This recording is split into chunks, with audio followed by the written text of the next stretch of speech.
Some major business deals this week, I heard, Shant. What have you been up to? Yeah, I was on the. Yeah, I was on the. I told myself I wasn't going to buy anymore, but this week I was definitely a buyer. Let me guess, how many major transactions? Is it somewhere in the ballpark between 2 and 4? Transactions I had this week were about three. 2, 1. It's the Shant and Ari podcast, you guys. Episode number 77. Shant, how you feeling tonight, big guy? Good, good. Like we started off. I did purchase a couple of big transactions this week. I wish it was three houses, but it was not three houses that I bought. It was a couple of sports cards, man. Nice. You had to. A couple You of can't. LeBron. You don't even get the excitement. I guess you have to. You have to keep the packs closed. From what I'm understanding, is that right? That is a strategy. That is a strategy. I buy the actual cards. I don't buy packs. Ah, So I bought three. I bought a couple of LeBrons, and I bought a 1969 Wilt Chamberlain card this week. ooh.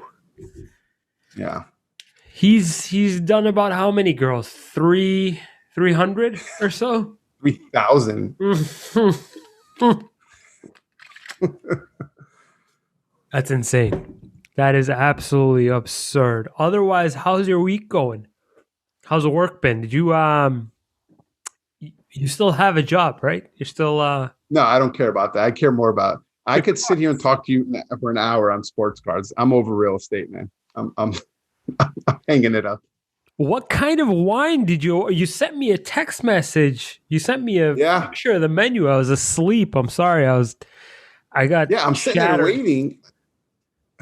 I'm sitting there waiting. I'm like, all right, Audie's gonna text me back, telling the waitress, hey, hold on one second. Just, I'm waiting on my cousin. He's a wine he's guy an expert. He read a book. So. now. You read I got the California Dow. It's called, I think, Dow wine. California Dow. How was it? It's actually I've had it. I've ordered it a few times at other places. I've bought a couple of bottles. It's kind of my favorite right now. What is it? Is it Cabernet? Yeah. Whatever, big I guy. thought you were gonna ask me like a legit freaking question. That's why I was shaking my head at, like I didn't know. What has been going on with you, man? Well, I've got a lot of cool things to tell you. I got vaccinated a couple days Did ago. you? Yeah. So you're a vaxxer? Yeah. I'm a pro vaxxer with 2 X's and an Because I EO. didn't see you post it like everyone else with the picture. So I thought I'll wait until my second one. I'll wait until it's like legit, you know? it's official. Yeah. You're gonna make a Facebook notification, like in I'll relation let with my everyone back. know. Don't worry. I'll make sure all of us know. So no, I went and I got my first vaccine. How did you get it? How are you I got an eligible? invitation from my healthcare provider. They actually have their own clinics. They actually have their own vaccine clinics. They rented out like open retail space, like vacant retail space. And the reason why I think is because I qualify for under like my file is like smoker slash probably I'm fucking obese on the BMI scale. So Like before, like back, they probably have your file from like, because fuck me. Like my file from like last year should allude to obese smoker. Anyway, so I got the notification and I just booked it right away. And I'm going to Aruba next month. no way. Jealous? I mean, I was trying to plan a trip to Mexico, but yeah, Aruba sounds. Lots of excitement. Did you need that to go to Aruba, or you just got it to get it? No, I just got it to get it. My How do dad you is feel? actually fully vaccinated. Okay. Yeah. Sacco is Yeah, vaccinated. your brother, but your brother's into in the actual. Healthcare He's industry. my brother too. He's in it. He got him and Sam. Yeah, I am not getting it. I don't think so. What about your dad? Is your dad going to get it? I don't know. He's my mom wants to get it, so I got to like kind of set that up for her. My dad just watches too much like conspiracy shit on Facebook. So Does he know that Trump is no longer the president? Can he keep up with like the election? he's still holding hope. It That's really does feel like Trump got it twice. It feels like he was in there for 8 years. it did feel like 8 years. It definitely felt like 8 years. Fuck. Hasn't it been weird? You haven't like heard from him. Yeah, I feel like he's planning like a attack. Al Qaeda, like they're Yeah, quiet. You're like they're gonna. I feel like he's gonna take revenge on us, man. The fuck.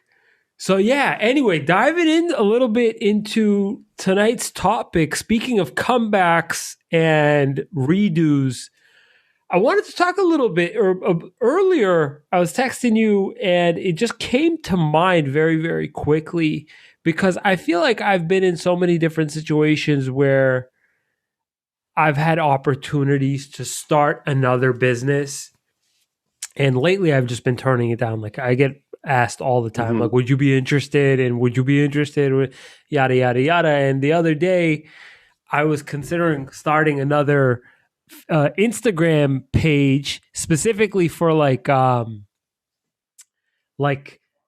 restaurant reviews and like wine Wow. pairings at that restaurant. And I was telling Natalie about it. She goes like, "Do you actually need another fucking project on?" She didn't say that. Yeah. She never swears. But do you actually need another like project on your plate? And I go, no. And you're right. Like I could see how this is kind of worrying you that I'm about to like start another endeavor, but I feel like I could just do it correctly from the jump, you know? So yeah, you think because not you think you because you've started so many things. You've seen where you and this. I think you're trying to get into our topic. You seen where you fucked up before to getting something started off the ground, like a page. So you know, like if I do this, boom, it'll be ready and rolling. Right. Right. Like I could just get it done, no problem. And I started to think about how I would redo both Ani and BAC, what I would do to immediately get them both off the ground. And come to think of it, it hasn't been so long ago that I started BAC, and it hasn't been so long ago that we started Ani. That like the technology is way different, so like it's still very much Yeah. relevant. So I kind of wanted to dive into that, Sean, and talk about sort of how I would have approached it differently from day one, but more focusing on the marketing aspect of it as opposed to like general operation, something that me and you Okay. could both relate on. Because if I were to say like, oh, I'd probably go with this vendor, and that it just now you're just getting very, very Yeah. micro level. So I Okay. do, I do want to focus on the marketing aspect of it, and yeah, I I just some things that have crossed my mind. What I would have probably jumped on. Let's just dive right into it, man. Okay. Yeah. Give me your number one or not number one, but just uh So my number one, my thing that I haven't done yet, which I want to start doing, and it's not too late. However, if I had to start all over again tomorrow, and I had a little bit of money, not a ton of money, but a little bit of money in my budget to give shit away, I would go on search whoever is like a foodie in my mm, area, or whoever is like influencer of sorts in the automotive industry. Let's focus on Ani. So whoever is a foodie in my area, I would be DMing them. I would literally be sliding directly in with like, here's some free stuff. Yeah, I'll even fucking it's deliver it. huge. We have sorry to cut you off, but you said that we have an influencer in Arizona. Her name is AZ Foodie. Mm. Huge Instagram page. And actually, like when me and Betty are like out and we're like, okay, we're hungry, let's go get something new to eat. We go to her Instagram. Yeah, yeah, yeah. So huge. Oh I yeah. didn't think of that. That's So every single, even like 5,000 followers, 7,000 followers. It doesn't have to be over 10K. I would be mhm. in their fucking DMs with some free Grubhub coupons on our end. I'll offer to deliver. Just all you got to do is just repost this shit to your story. You don't even have to post it to your In your feed. posts. Yeah. Just post it to your story. I would be doing this left and right because ultimately, like you said, bro, so many people are using these foodies Instagram pages as reference points now.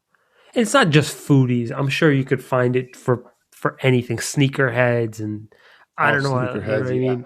Card trading, like where to go for who's the plug, and it's super important now to be using these. And I just don't know. I don't know. People keep saying like you should start a TikTok, and I don't know what, but I'm still very much still laser focused, and I shouldn't be, but laser focused into Instagram. And Instagram. It's been huge for you. yeah, man. But yeah, that's my number one, is without a hesitation giving away a few $100s, maybe a G, maybe a stack worth of food to influencers, because it really costs you way less than the actual retail, but it has a huge impact. Yeah. So I had another number one or whatever, but I'm gonna kind of stay on topic with you for mine.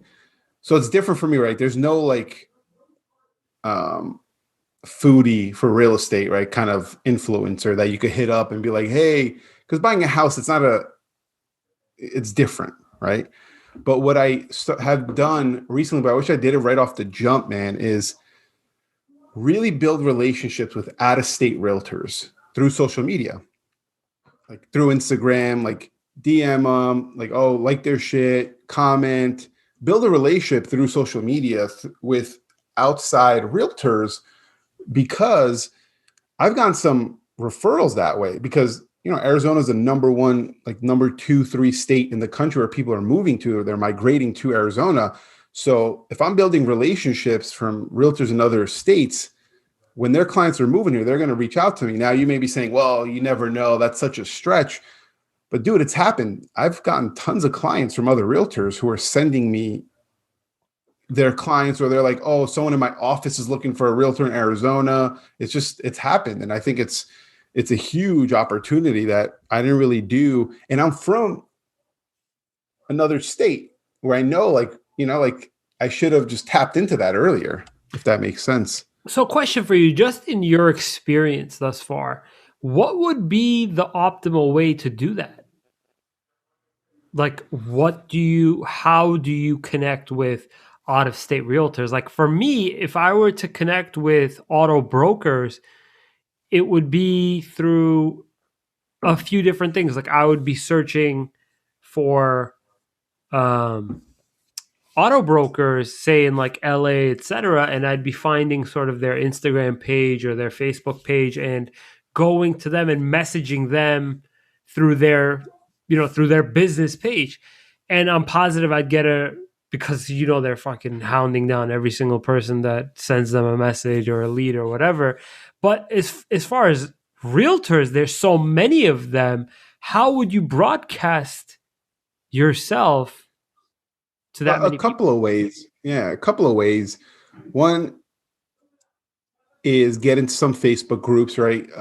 Like mastermind groups where they're They're realtors from all over the country, right? But the one that helped me most, and Instagram, right? You just see someone, right? And you can't go after someone who has like 50, 60, 70,000 followers. Like, I'm not going to hit up Ryan Serhant and, from Million Dollar Listing, or Josh Altman, and they're going to send me clients, right? But it's someone who's kind of active on social media. You got to look at their page. You look at them realtor. It's easy to just put real estate California, real estate New York, real estate New Jersey. You see people who are active, don't have like hundreds of thousands of followers, and just hit them up. Just friend them, follow them. They'll follow you back, like their stuff. I can like comment on their stories. Just engage with them. But the number one thing I did, man, was, it's kind of a cop out, but I think anyone could use it for whatever niche they're in. But I hit up Armenian realtors from all over the state. I mean, the country. It's just going to be an automatic like connection there. So give me super specific for you. What are we talking here? What do you mean? Like, where? What did you do? You just hit up every single AYF chapter's city. So you got Pennsylvania. I just hit up Detroit. any Armenian realtor I see. I just friend them, engage on their stories, and I've gotten a few clients from that. I fucking love that. Because we have a connection. Right. And I want to help them. If I get a client going there, I'm going to, hook them up too. Is there a group? Do you know of any group, like a referral group for Armenian realtors? No. So I guess that could be something to. Yeah. I was just out because this whole thing is now making a whole lot of sense. Maybe afterwards you should start a Facebook group, Armenian Realtor. Anyway, so I understand what you're saying. That's a very, very wise thing to do, is linking with as many realtors as possible, and then more than just that, it's finding that connection. That's beautiful. That's amazing. So my number 2, I feel like a lot of people are having a lot of success with their blogs. Not only is it very, very, for a lot of people, very profitable, but some people aren't using it to, make money off of ads and affiliate marketing and referral marketing. They're just doing it to drive traffic to their business. And I know a lot of insurance companies and whatnot, they give away a lot of free information by driving traffic to their blog that gives information, but these people end up sticking around, to get a quote. I don't know. Like, these blogs are writing a ton of info, but for example, I landed on a wine blog that was given really, really good wine related information. And it turned out like they sold like wine accessories, like wine glasses and whatnot. So like I ended up like going through their shop.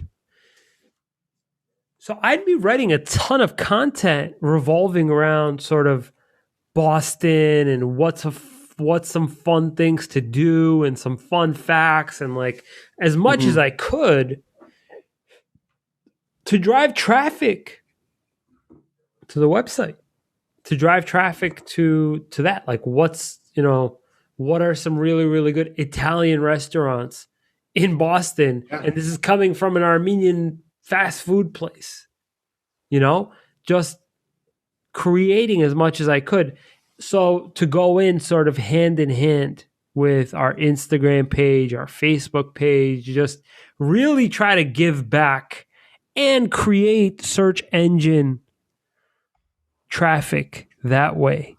Try to have us get discovered even when they're not searching for shawarma or falafel and they're searching for Italian food, and who knows, we just changed their mind because they saw an Armenian place blogging about really, really good Italian spots in their same city. Yeah, because I like that, right? Because like one like just because it's not competition, you know, bigging up an Italian restaurant when you have a shawarma spot. Because like one day, you know, like if you're into if you want Italian food, they're not gonna be like, oh, I don't want to go to Ani takeout anymore because you know I'm into Italian only. People switch it up, and I think if you're known as the market expert in all foods, you're just gonna get a little bit more. I think, um, what do you call it? Just people are just gonna trust you more. That's the whole thing. Is like if you can give away solid information on your on your blog, or like if they Google something, they stumbled across the answer on your site and they see you again, that's only just gonna help them, or sorry, help you sell them on you even easier next time around. So it's always a good look, Mm-hmm. giving something away for free, Yeah, if especially if it's not going to cost you anything. So that's what I would be doing, and I'm sort of working on doing that now, I like it. currently, just to drive even more traffic to us. What about you? So for me, so I'm gonna go super specific, right? Because telling you what I did, I wish I did it sooner. So you know me, I love real estate investing, right? It's kind of a passion, second to you know sports cards, but you know,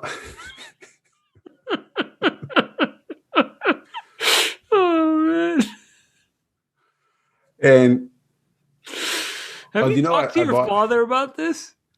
No, no, I can't wait to show him, and he sees how much I've spent on cards. You know, I bought a Dr. Seuss book today just because, you know, just to have some. And it wasn't for Leo. No, no, not at all. He's not going to touch that thing. Are you Don't crazy? fucking touch it, I'll kill you. Yeah.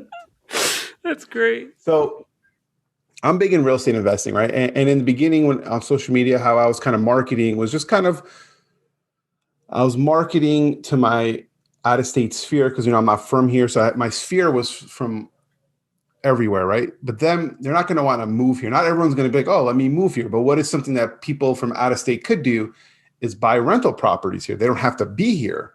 So I don't know if you noticed, like for a stretch, I was going heavy on social media on real estate, you know, multi units, rentals, flips. Like I was going really heavy on that. And I got a ton of, you know, interest from friends, family members hitting me up like, hey, you've even hit me up like, hey, what's rentals like out there? Like, what Yeah. can we invest?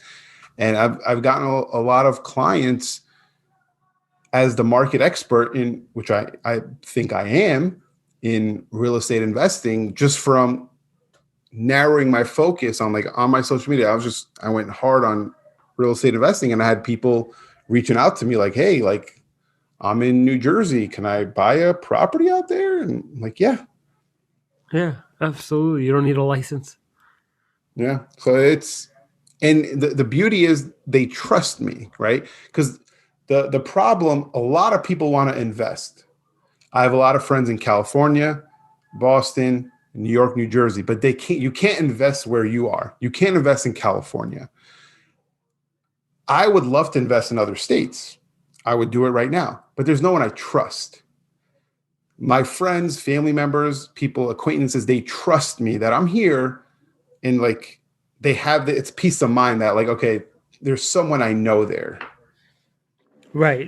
Able to give me a sound piece of advice, some like comparison, comparison statistics, some sort of insight, visit the property maybe even. Yeah, yeah. Or like, hey, who's your fucking landscaper? Like, can you give me? I need someone because you know, my tenants called me and said weeds are growing. Do you have? Yeah, yeah, I'll send my guy over there. Don't worry about it. You know. Right. So sorry, I got all that. I just missed what would you have done differently? You would have focused in more on Beginning then. on like what rather than just posting just cool houses. and You like would just have just created an additional out of state opportunity, opened up your funnel a little bit that way. I got it now. Okay, yeah, yeah. makes a lot of sense.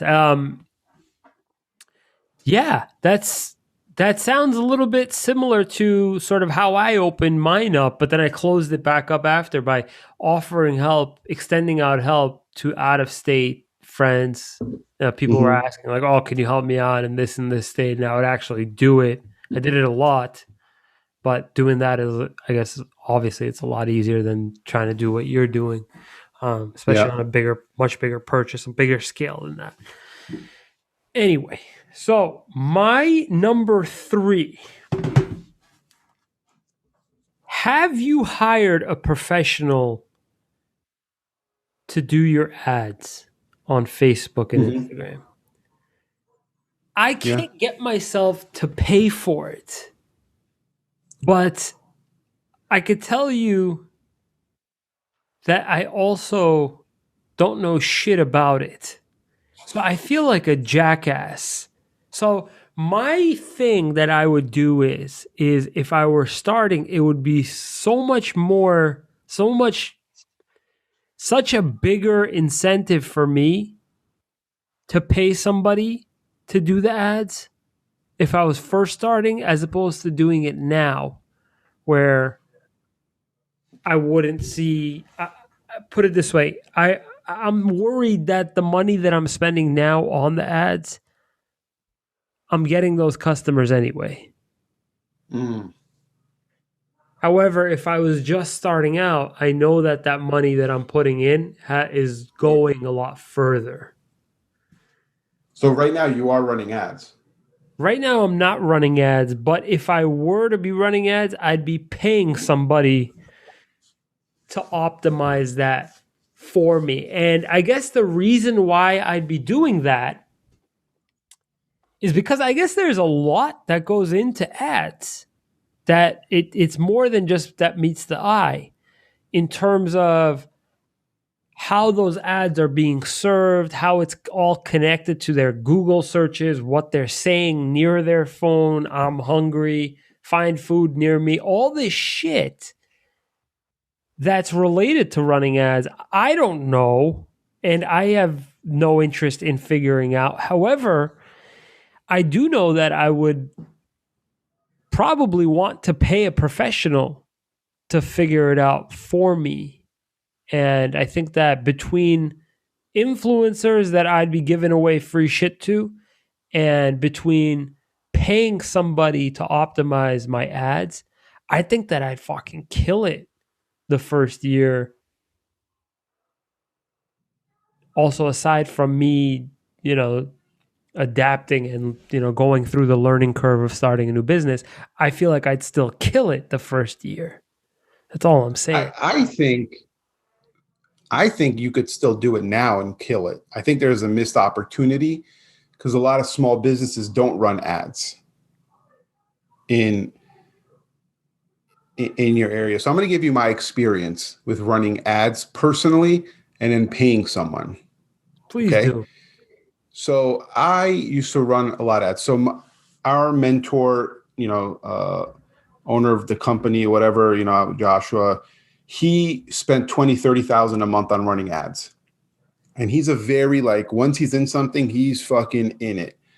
And he had all these trainers on how to run ads. So he basically showed us how he runs ads step by step, like a 3 hour training. And it was recorded. So I always went back to it. And he's a fucking expert at it, right? Like he's a true expert. And I would run ads and I would do really good, really, really good. But then I was like, okay, after a year or so, I'm like, let me pay someone to do it. I don't want to deal with it anymore because the key in running ads is not just putting the ad out, but always improving on it from the analytics that you see. There's a lot to it. So when I got someone to run the ads, they were running the same kind of ads. It wasn't really different.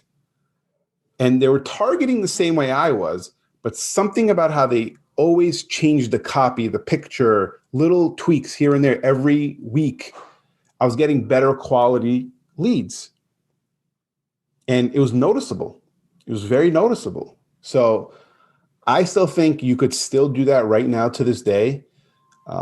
Run ads, and I think you will see a huge bump in traffic because I would do ads in your restaurant business in two ways. One, sick pictures, get people hungry, come in. The other is use you as a personality because your YouTube channel, right? Like your YouTube channel is really good. And do some video ads where people just want to come in. I think it would be really, really beneficial for you right now. I could run some ads for you if you want, cheap too. What are your rates? What would you charge for? I know Just you're a little bit if money hungry right now because of the cards and stuff like that. So I don't want to get if burned you here. have some old basketball cards, you can just send them to me and I'll take care I of don't it have for shit, free. bro. I'm sorry. All right. So really, it's very, very interesting what you're saying. As far as as far as content, you got it. But as far as making it really go far for you, I think that's where you got to spend some money. Doesn't matter how good your content is, if it's not going viral, you got to sort of pay. So I'm down, Mm-hmm. down to sort of continue this discussion off air regarding ads. What would be your number three, Mister Genesian? So mine would be, it's kind of weird. It would be not doing my YouTube channel earlier, right? And I'll tell you why. And someone who's pretty successful on YouTube as a realtor here, um, he kind of told me, and it kind of made a lot of sense. Where I was doing a lot of videos, Facebook, Instagram, just posting them, right? But I wouldn't translate it to YouTube. And you would always say, "Hey, put it on YouTube." Like start a YouTube, start a YouTube. Now, then I started doing it, and I got my YouTube channel and had my catalog of videos. Now, the YouTube didn't bring me clients. I mean, here and there, some people, but I have yet to close a deal off of YouTube. But what YouTube has done is given me some credibility to clients who don't really know me from these ads who are coming, right? Because they look you up, they see your name, YouTube pops up, and you have a video library, a video catalog of of uh, of content and education. I'll tell you a story from one of these leads through Facebook advertising, right? Out of state client moving from Colorado, no, from Nashville, Tennessee. Have not met them, talked on the phone. They're coming out to look at homes for the weekend. They come out, meet them for the first time in this one house. They come out. The guy has his notebook, flashlight, tape measure, pen, just like all these things with him. And I'm like, dude, you're the most prepared buyer I've ever like seen. I'm like, you're ready. Like, where did this come from? He's like, oh, I saw it because of you. I'm like, well, I didn't tell you to bring. He's like, one of your videos I saw on YouTube, you mentioned that buyers, when you're searching, you should have a flashlight with you so you could see under things and, have a tape measure. And He I took was it like, verbatim. yeah. And it was just, and that gives you credibility to your clients, I feel like. 100%. So you're saying that you would have started your YouTube Earlier. Yeah. much Because I had earlier? videos. I just wouldn't post them on YouTube. Yeah, I remember you were heavy on Facebook. Yeah. Yeah. We always But used to so get yeah, it the was same shares and likes. Same aunt, same uncle. yeah. Dad would share it. He was always sharing everything. He was always good about So sharing it immediately. I think he thinks like sharing is like I like it, like it's a like, like It's a super like, you it's know? like, dude, you don't have to share everything. He's like, no, I like this. I'm like, Yeah. okay, but you don't have to No, share it. you don't understand. I understand you liked it. You're sharing it. You don't need to share it. Just press like.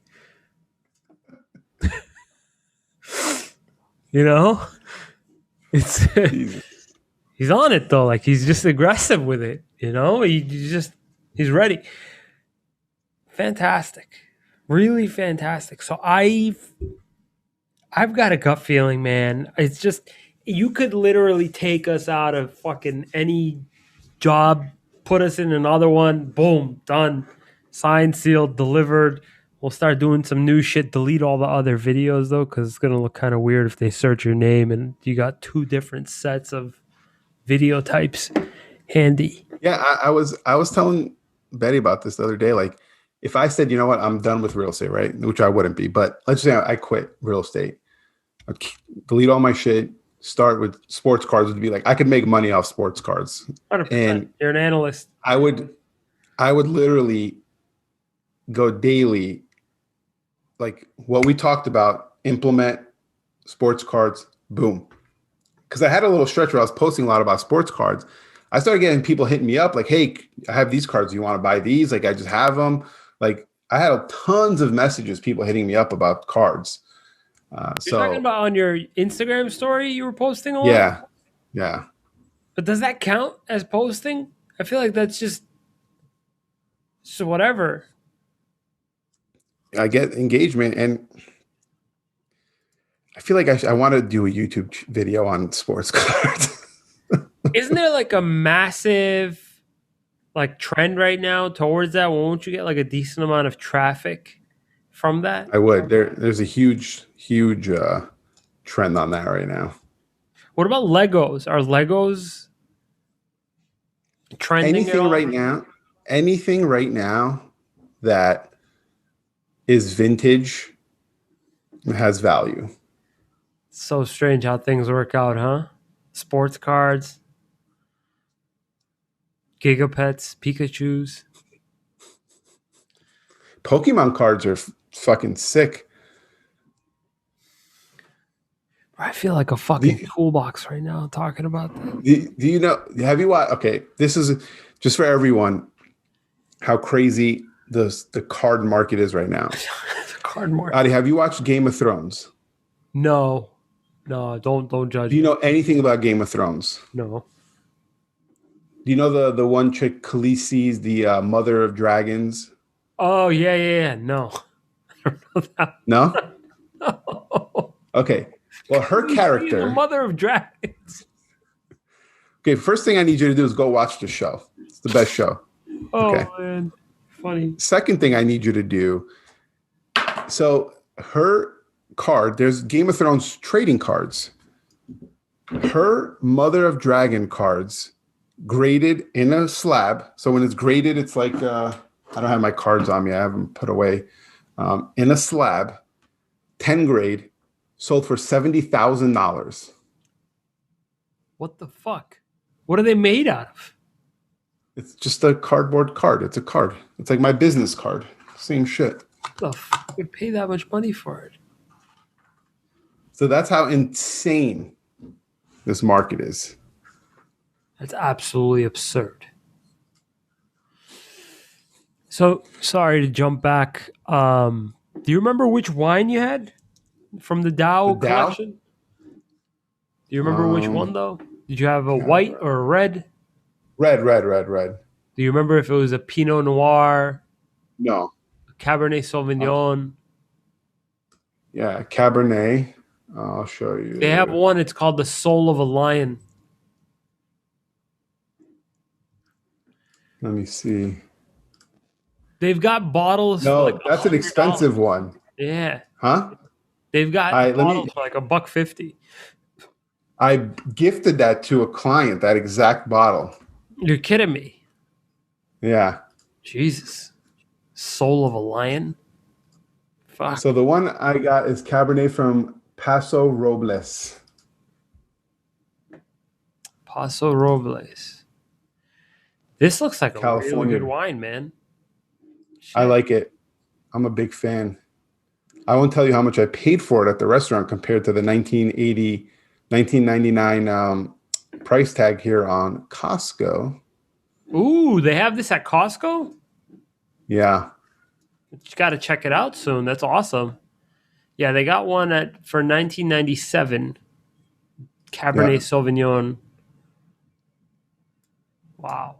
So I Still want you to very get much it. down for a wine episode. Maybe next week I can give you like everything I know in a nutshell. How long do you think it would take? I probably need like a good 15 minutes max. Can we do 15-minute wine, 15-minute card talk? Yes. Yes, we can. Absolutely. I'll Okay, I prepare want my. whoever's listening right now, DM us, message us, comment, whatever. If you think that's a good idea, if you want to hear 15 minutes of Ari spitting some wine knowledge that he's got, and 15 minutes of my cards, and I'll show my collection. I'll have my collection here. Very excited about my collection.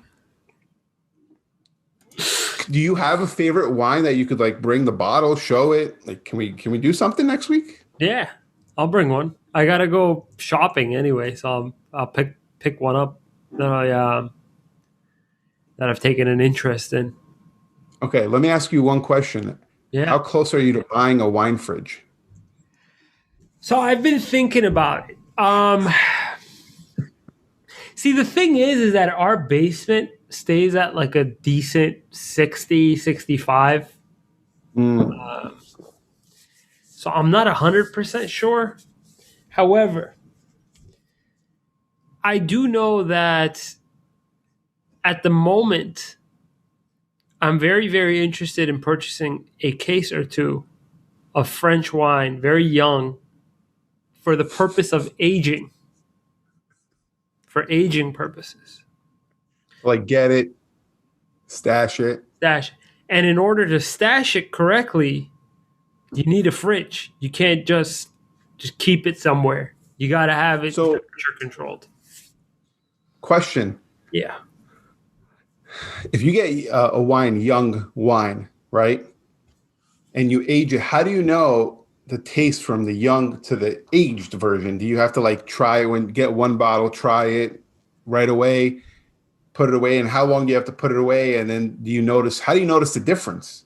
So this would be a very, very good conversation for next week's episode, but I will Okay, give you just a little snippet of an answer. please. Usually for European wines, because the temperature doesn't reach extremes like it does in California, where the fruit ripens a lot better in Mm, California. There's a lot more acidity to the wine in Europe. When the wine is very, very young, it's very, very acidic. It's not as it's not as well balanced in flavor. So usually for a European wine, it takes a little bit of time for the wine to just mellow down. In California, it doesn't take as much time because the heat really ripens the grape. That's sort of the difference between, say, like a 2017 Cabernet Sauvignon from California and a 2017 Cabernet Sauvignon from, you know, France, uh, yeah. Bordeaux. So the difference would be the Bordeaux needs to be aged a few years. We'll talk about I'm, it later. Don't. have you noticed? That's very interesting because I'm gonna have some questions for you next week. But have you noticed, like, I don't know. So when we were younger, the older generation to us was like in their 30s, 40s, right? Like they're like old to us, right? When we were young, Yeah. they weren't into now. Like this generation, the 30s, late 20s, early 30s, mid 30s, There's some people are classics. into wine. Yeah. They're into wine a lot. It wasn't like this before. No, it wasn't. It wasn't. They were into like whiskeys and vodka soda, Vodka, vodka yeah. Sprite. Because Absolutely wine was a little expensive. like, oh, it's for like older rich people or just It wasn't understandable. They couldn't wrap their head around. I can't say that completely because my dad knows wine. He's like a closet wine guy, you know. no But then wonder he's like that a when that closet one time wine he gave guy. me no wonder that one time I was over at you guys' house, he kind of gave me a dirty look at like a bottle of wine. It was like a cheap bottle of wine. He probably looked at me like this fucking idiot. It's fuck walking around with a cheap bottle. Paso Robles. Fucking my dog wouldn't take a shit there. It's like Have you tried Trader Joe's $3 wine? no, but I heard Trader Joe's has some fantastic wine. They do. So Betty was like, in our next house, I want a wine cellar, right? Oh yeah. Can you get us something And with a wine cellar, Shant? yeah, and I was like, okay, you're gonna put $3 fucking Trader Joe's wine displayed in the wine cellar because that's what she loves. She loves the Trader Joe's $3 bottle of wine. I'm like, no, that's embarrassing. Listen, I also would like in my house, my next one, to have a room, a cellar, and bro, you'd be amazed at the type of deals you can get um, on a case of really really young French wine. Give it like 7 years, you know, age it a little bit, buy the case. Okay. We're gonna have to talk about that next week. I'm excited. Next week we're gonna talk, and that's legit, right? Like it's set. Yeah. Well, next week's episode we'll be talking about wine and sports cards. Okay. Okay. I'll have my I'm gonna have whole. to buy some this. I'm gonna have to buy some more this week then for the show.